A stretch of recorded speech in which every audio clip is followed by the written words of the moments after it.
Hello students, now we going to start second lecture of April 2020 और जैसे कि मैंने लेक्चर वन में पहले भी किया था कि करंट अफेयर्स के साथ साथ हम लोग कुछ किसके क्वेश्चन लेंगे, कुछ मिसलेनियस के क्वेश्चन भी लेंगे, तो वो मैं ऐड ऑन कर रहा हूँ। तो उम्मीद है कि दोनों चीज़ें आपको समझ में आ रही होंगी और साथ ही साथ इसमें जो मैं आपको असाइनमेंट्स दे रहा हूँ वो भी आप लोग असाइनमेंट्स लगातार कर रहे होंगे, क्योंकि देखो एक तो इससे काफ़ी क्वेश्चन आ जाते हैं जो मैं आपके साथ डिस्कस कर रहा हूँ और बाकी जो मैं आपको असाइनमेंट्स दे रहा हूँ उससे भी काफ़ी क्वेश्चन आ जाते हैं।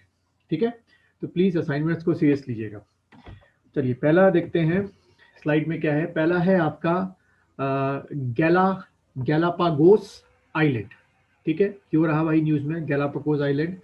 तो ये जो गैलापागोस आइलैंड है ये है कहाँ पर? ये आपका इक्वाडोर जो है साउथ अमेरिका में एक कंट्री है वहाँ पर है।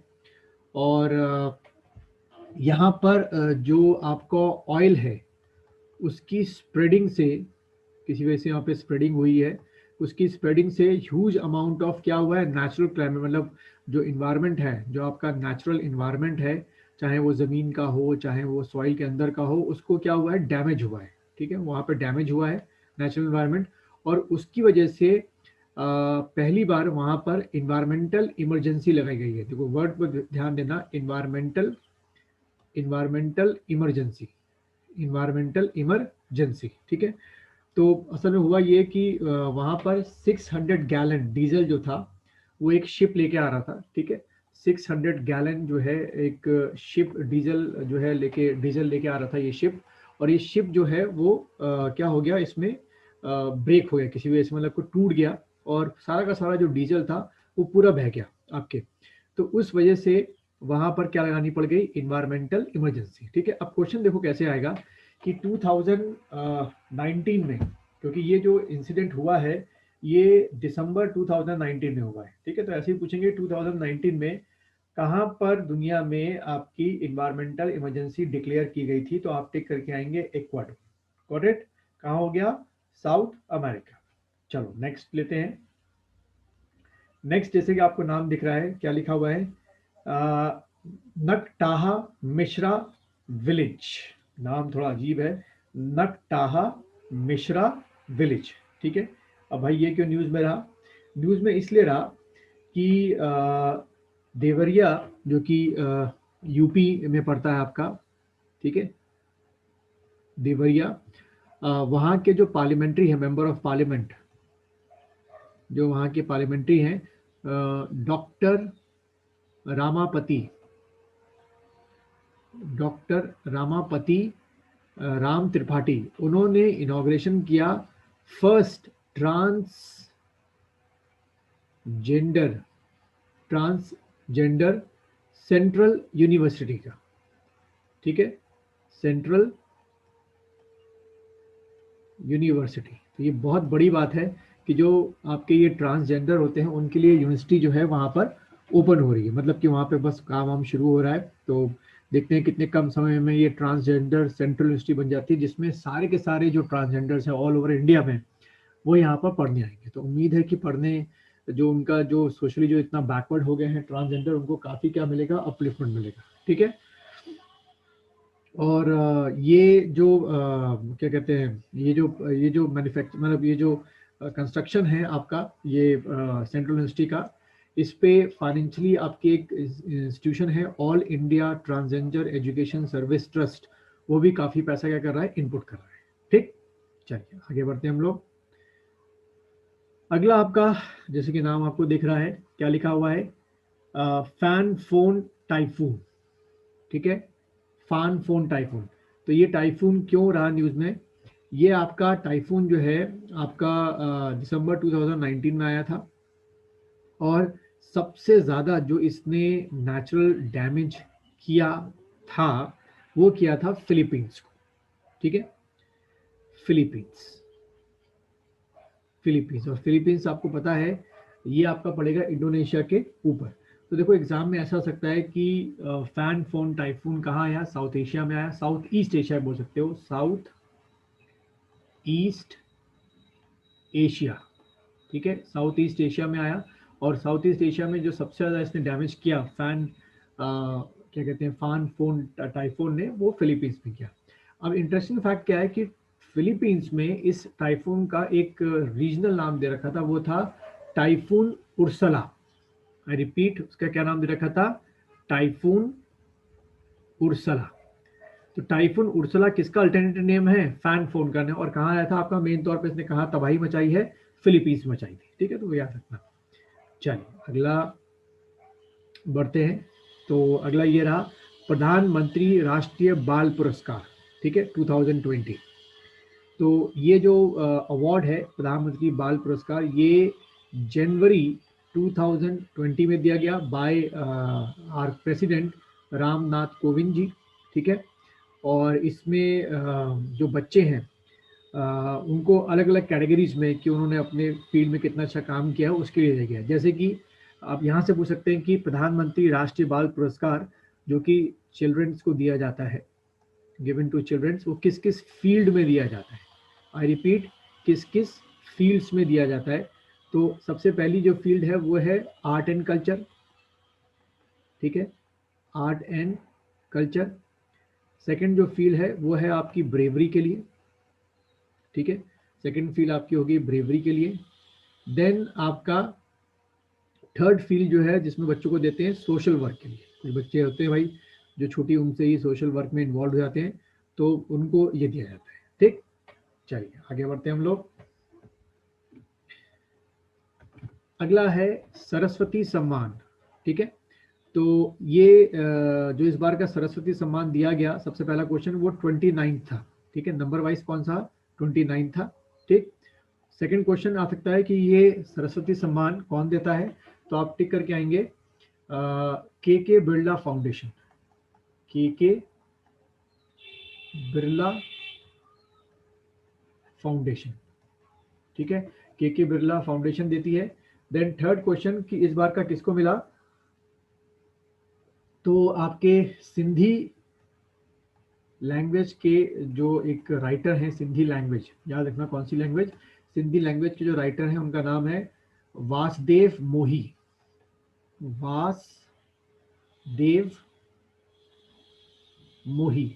तो वासुदेव मोही को ये सरस्वती सम्मान जो है इस बार का दिया गया है। ठीक, और खास तौर पे उनकी किस बुक को, तो बुक भी पूछ सकते हैं आपसे कि किस बुक की वजह से उनको दिया, बुक का नाम बताओ भाई। तो बुक का नाम है आपका चेक बुक। Cheque book.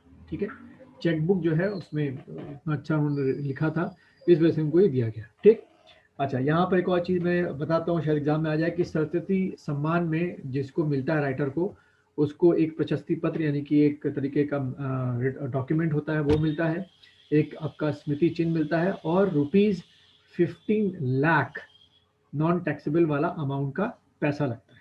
ठीक है, फिर अगला बढ़ते हैं हम लोग। अगला है आपका गोल्डन ग्लोब अवार्ड। ठीक है, अगला है गोल्डन ग्लोब अवार्ड 2020। तो सबसे पहला इसमें फैक्ट जो क्वेश्चन में बन के आ सकता है, ये नंबर वाइज 77 था। ठीक है, गोल्डन ग्लोब अवार्ड कौन सा था? नंबर वाइज 77 था आपका। सेकंड थिंग, ये वाला जो गोल्डन ग्लोब अवार्ड था ये कहाँ पर ऑर्गेनाइज हुआ? तो ये हुआ लॉस एंजलिस में। Los Angeles. ठीक है, लॉस एंजलिस में जो है ये आपका ऑर्गेनाइज हुआ।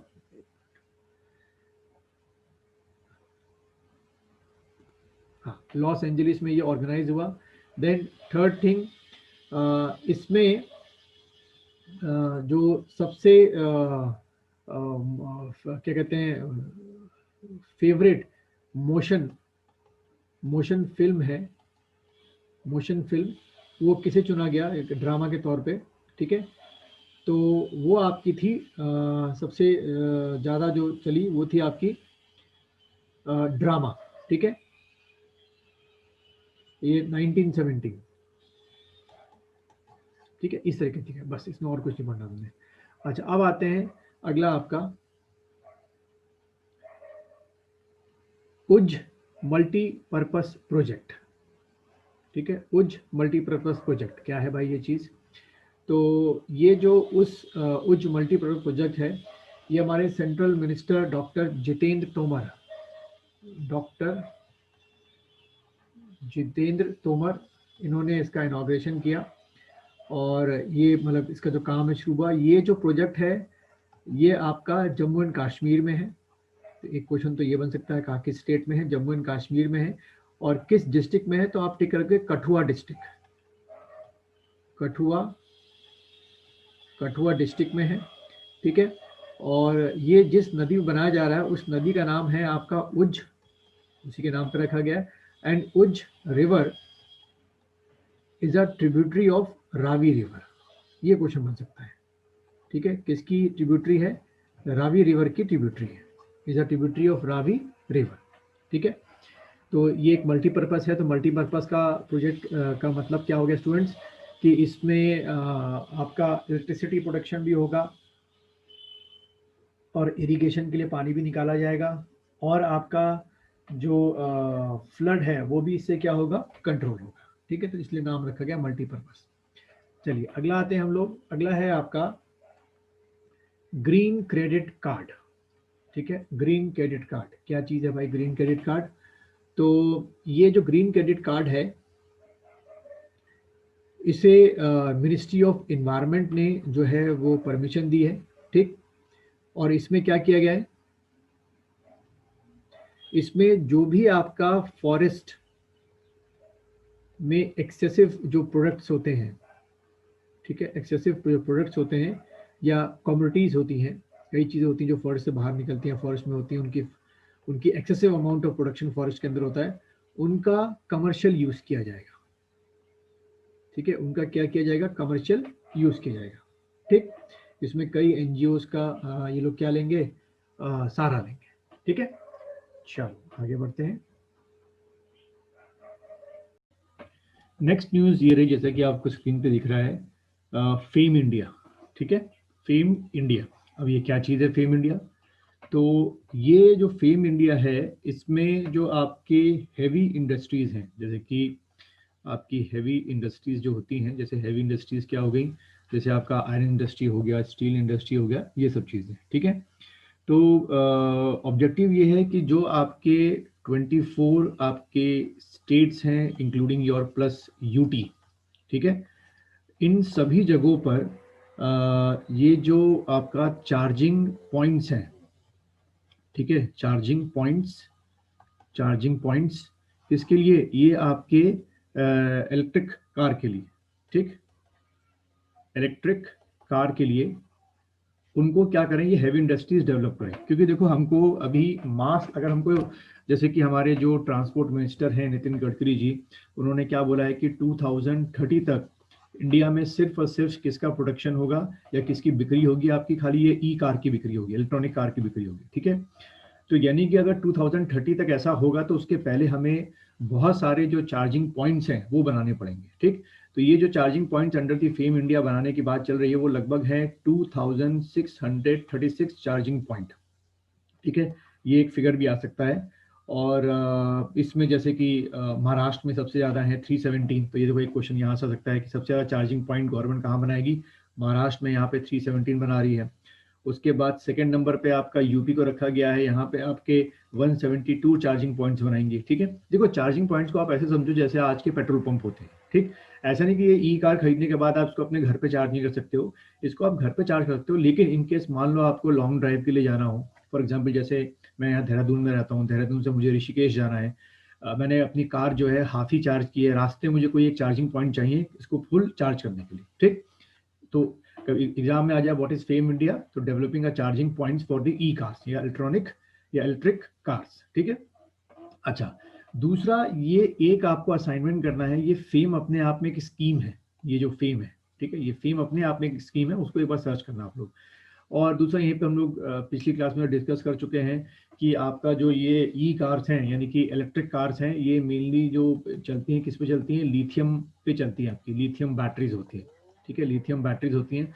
आपके मोबाइल फ़ोन पे भी क्या है? लिथियम बैटरीज है। लिथियम के साथ अच्छी बात क्या है कि एक तो ये बहुत हल्की होती है और बहुत टाइम तक चार्ज नहीं करना पड़ता, शॉर्ट टेन्योर में भी इसको चार्ज करने पर आपको बहुत अच्छा इसमें क्या मिलता है? बैकअप मिलता है। जैसे अभी आप देख लो मोबाइल फ़ोन चार्ज कर दिया आप 1 घंटा फास्ट चार्जिंग जिसे बोलते हैं, तो पूरा दिन भर या 2 दिन तक चल जाता है। बस कार का भी वही कॉन्सेप्ट है। अब यहाँ से एक बार आप लोग क्लास 10th का क्वेश्चन बन जाएगा किसका, केमिस्ट्री का आ सकता है आपके एग्जाम में कि लिथियम की प्रॉपर्टीज क्या क्या है। ठीक है, तो इसको एक बार पढ़ लेना, लिथियम की जो प्रॉपर्टीज हैं उसको आप लोग एक बार पढ़ लेंगे। मुझे पूरी उम्मीद है कि आपके एग्जाम में केमिस्ट्री से ये वाले पार्ट से थोड़ा क्वेश्चन आ सकते हैं। ठीक, अच्छा चलिए अगला बढ़ते हैं। अगला आपका ये रहा अजय वॉरियर। ठीक है, अजय वॉरियर क्या चीज है भाई अजय वॉरियर? तो अजय वॉरियर क्या है, इंडिया और यूके या उसकी यूके की जगह क्या लिखा होगा, ब्रिटेन लिखा होगा, उनका जॉइंट एक्सरसाइज है। ठीक है, और किसका एक्सरसाइज है ये, आर्मी का जॉइंट एक्सरसाइज है। ठीक है, और ये जो अजय वॉरियर है 2020 ये 5th आपका सेशन हुआ है। ठीक है, एग्जाम में पूछ सकते हैं कौन सा संस्करण या सेशन है, तो 5th सेशन आपका हुआ है। और इसका जो ये एक्सरसाइज की गई थी वो सेलिसबरी प्लेन यूके में एक जगह है, यूनाइटेड किंगडम में आपकी एक जगह है, मैं बताता हूँ, स्पेलिंग देता हूँ, सेलिसबरी प्लेन। ठीक है, वहां पर ये फेब 2020 में ऑर्गेनाइज की गई थी। तो आपसे पूछ सकते हैं कुछ भी कि किन दो कंट्री के बीच में और कहां पर ऑर्गेनाइज होती है। चलो नेक्स्ट बढ़ते हैं हम लोग। चलिए अगला ये रहा संप्रति एक्सरसाइज। ठीक है, संप्रति एक्सरसाइज 2020 ये इंडिया और बांग्लादेश, ठीक है, दोनों के आपके बीच में हुई थी। और ये आपकी हुई थी कहाँ पर, इसका प्लेस पूछ लेंगे आपसे। ये आपकी हुई थी उमरोई, ये आपका हमारा मेघालय में है। ठीक है, इट इज इन मेघालय। देखो यहाँ से क्वेश्चन मिल गया कहाँ पर हुई थी, उमरोई में हुई थी, मेघालय में हुई थी, किसके बीच में, इंडिया बांग्लादेश के बीच में। और जो ये संप्रति एक्सरसाइज थी ये 9th जो 2020 में आपकी हुई थी, ये 9th सेशन हुआ था आपका।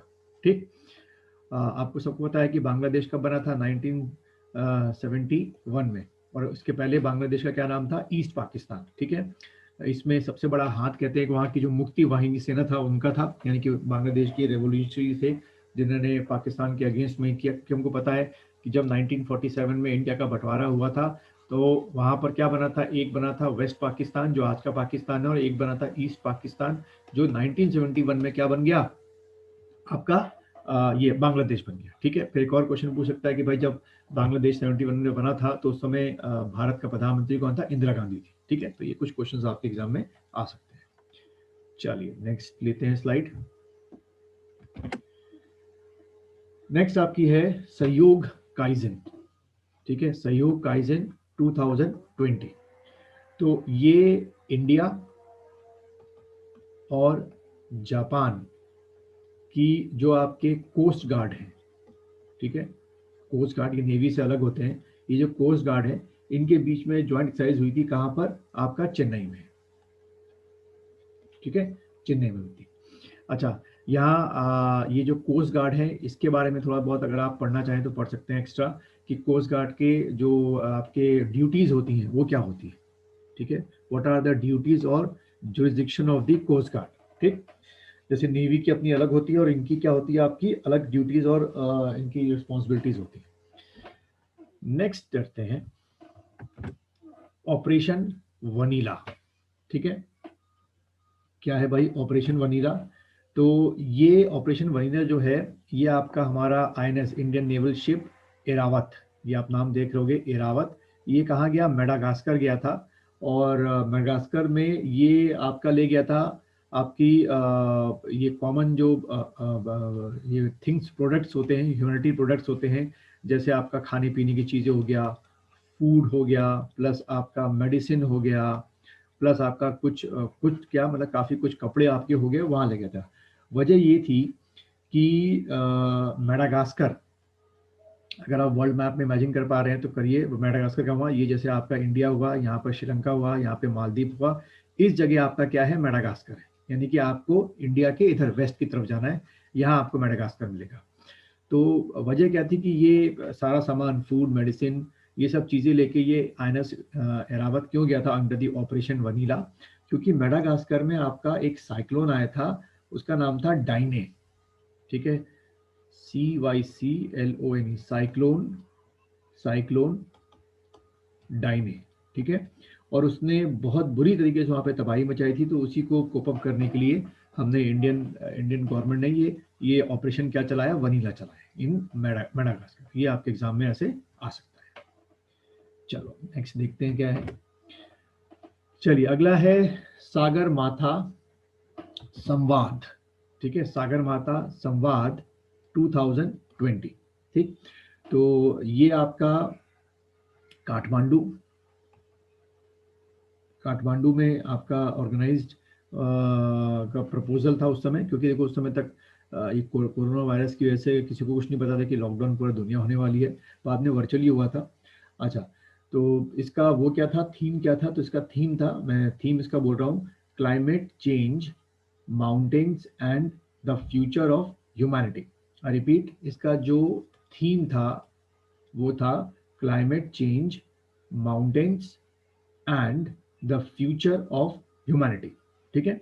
अच्छा, यहाँ मैं आपको बताना चाहूँगा कि जो नेपाल में, अगर मैं यहाँ पे आपको एक नेपाल का रफ मैप बनाऊँ तो ऐसे करके आपका नेपाल हो गया। ठीक है, इधर आपका यूपी है, इधर आपका हमारा उत्तराखंड है। ठीक, तो यहाँ आपकी काठमांडू की कैपिटल होगी बीच में। जो आपका माउंट एवरेस्ट है उसका जो लोकेशन है वो ये जगह, इस जगह, यानी कि अगर मैं बोलूँ ये आपका नॉर्थ, ये आपका वेस्ट, ये आपका ईस्ट, तो इधर की तरफ है पहली चीज। ठीक है, तो पहला क्वेश्चन तो ये आता है कई बार। दूसरा, सागर माथा क्या चीज है? सागर माथा क्या है? ये आपका सागर माथा बेस कैंप है। यानी बेस कैंप का मतलब ये है कि जो माउंट एवरेस्ट पे चढ़ाई चढ़ी जाती है वो सागर माथा से ही चढ़ी जाती है। ठीक है, वहाँ सारे इकट्ठा होते हैं, फिर एक एक दल बना के वहाँ से कहाँ भेजते हैं, माउंट एवरेस्ट के। तो ये देखो क्वेश्चन आ सकता है। ऑब्जेक्टिव ये था कि जो ग्लोबल वार्मिंग हो रही है, क्लाइमेट चेंज हो रहा है, उसकी वजह से लगातार जो आपके ग्लेशियर्स पिघल रहे हैं उसका क्या इफेक्ट पड़ सकता है। देखो नेपाल और हमारा हिमालय जो हो गया वो बहुत ही ज्यादा, कई रिवर्स जो आपकी हैं फ्रेश वाटर रिवर्स, उनका क्या है, आपका सोर्स है। चलिए अगला देखते हैं। अगला है विज्ञान संगम 2020। ठीक है, विज्ञान संगम थोड़ा सा पुरानी है। विज्ञान संगम 2020।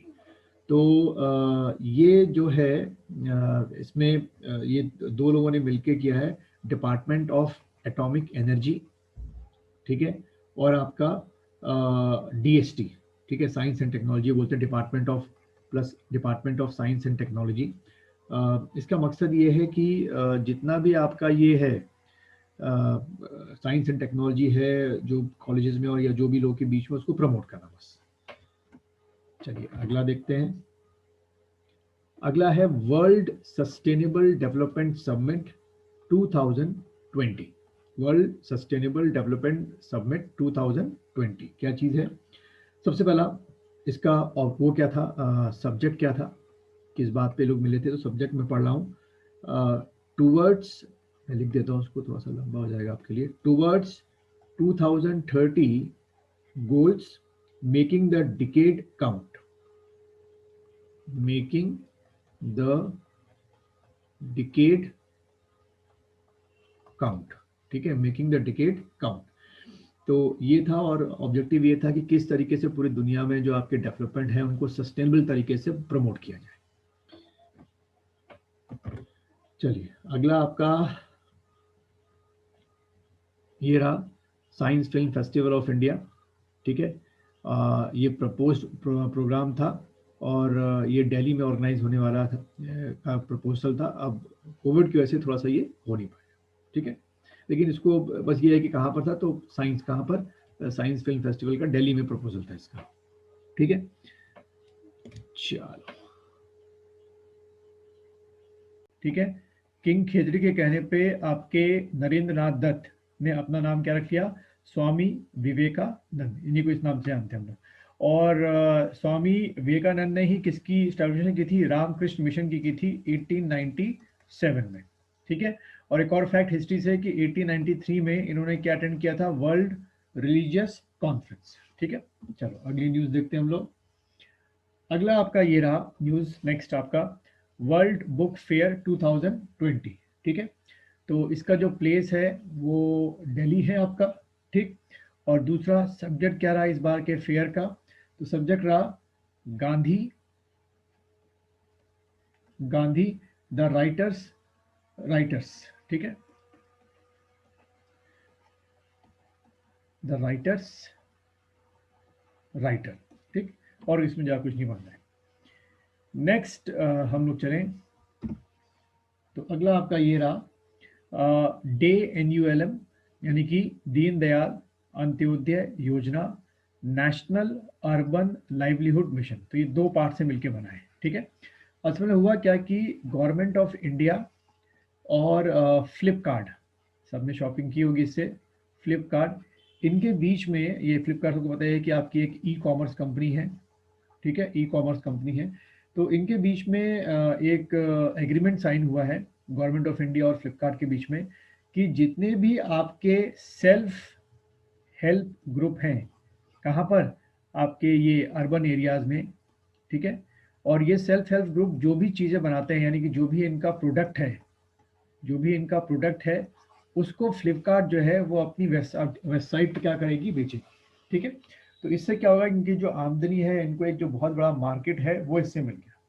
तो ये आपका अगर आ जाए कि डे NULM, या अगर ऐसे आ जाए कि भारत ने किस किस ई कॉमर्स कंपनी के साथ एग्रीमेंट साइन किया है कि सेल्फ हेल्प ग्रुप की जितनी भी आपकी अर्बन में जो ये ग्रुप्स हैं वो अपना सामान या प्रोडक्ट्स बेच सकें, तो आप लोग टिक करके आएंगे किसको, ये क्या कहते हैं, फ्लिपकार्ट को, ठीक। चलिए नेक्स्ट देखते हैं स्लाइड।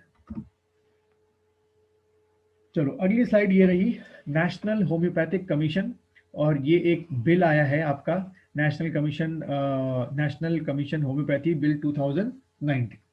तो इसमें क्या किया गया है कि पहले से ही 1973 का एक एक्ट है, वो एक्ट है आपका national homeopathy act, national homeopathy act.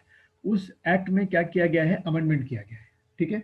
और अमेंडमेंट करने के साथ जो होम्योपैथी की जो एजुकेशन सिस्टम है, यानी कि जो इनके कॉलेजेस हैं, उनको और ज़्यादा लिबर्टी दी गई है और कोशिश की जा रही है कि और ज़्यादा सस्ते में, जो भी आपका 12th पास साइंस ग्रेजुएट लड़का होता है, अगर उसको होम्योपैथी में इंटरेस्ट है, तो वो सस्ते में इसमें क्या कर सके, होम्योपैथी में कोर्स कंप्लीट कर सके, ठीक है।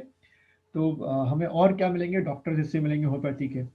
और आपको पता ही है कि गवर्नमेंट जो है एलोपैथी को छोड़कर, जो आपकी एलोपैथी है जिसको आप लोग अंग्रेजी दवा बोलते हैं, इसको छोड़कर आपको पता ही है कि जो बाकी के हमारे हैं, जैसे क्या है हमारे यहाँ, योगा है, ठीक है, और अल्टरनेटिव्स, मैं किसकी बात डिस्कस कर रहा हूँ, alternative methods to treat to treat human disease.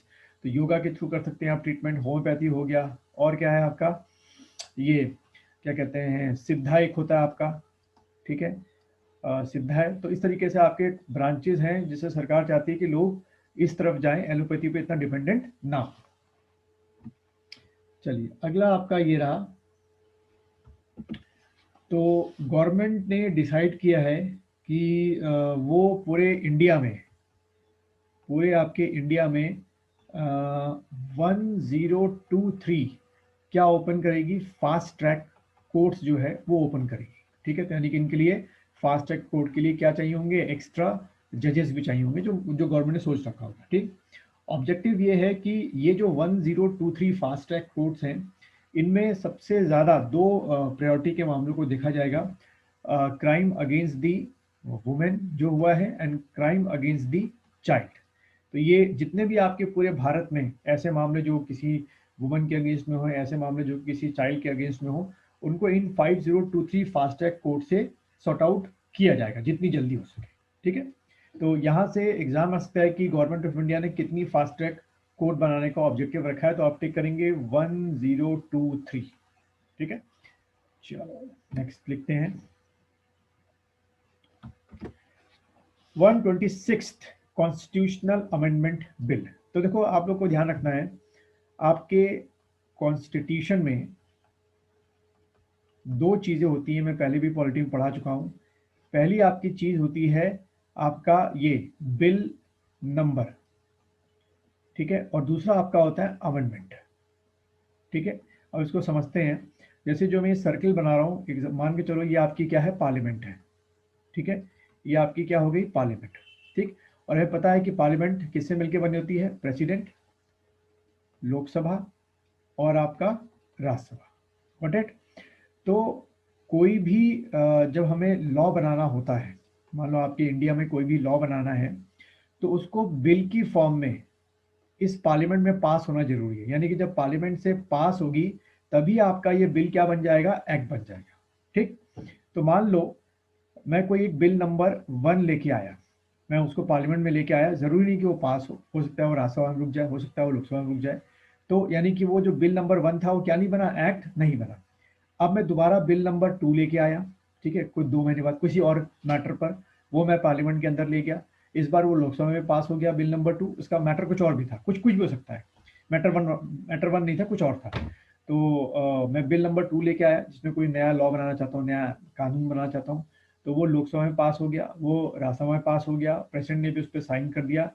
तो वो आपके मान लो फॉर एग्जाम्पल कंट्री का बना एक्ट नंबर 1, यानी कि amendment number 1, sorry, amendment number 1, यानी कि आपके कॉन्स्टिट्यूशन में अमेंडमेंट नंबर 1 हुआ। तो अगर कोई पूछेगा कि बताओ अमेंडमेंट नंबर 1 का बिल नंबर क्या था, अमेंडमेंट नंबर 1 का बिल नंबर क्या था, तो आप क्या टिक करेंगे, बिल नंबर 2। ठीक है, तो ऐसे ही हमारे यहाँ अभी जो अमेंडमेंट है वो बिल नंबर से बहुत कम है, अप्रॉक्स 103 या 104 है अमेंडमेंट जो हो चुके हैं अब तक, 103 अमेंडमेंट हो चुके हैं या 104, ये आप लोग चेक कीजिएगा एक बार, लेकिन बिल नंबर हमारा ये चल रहा है। ठीक है, अच्छा, इसमें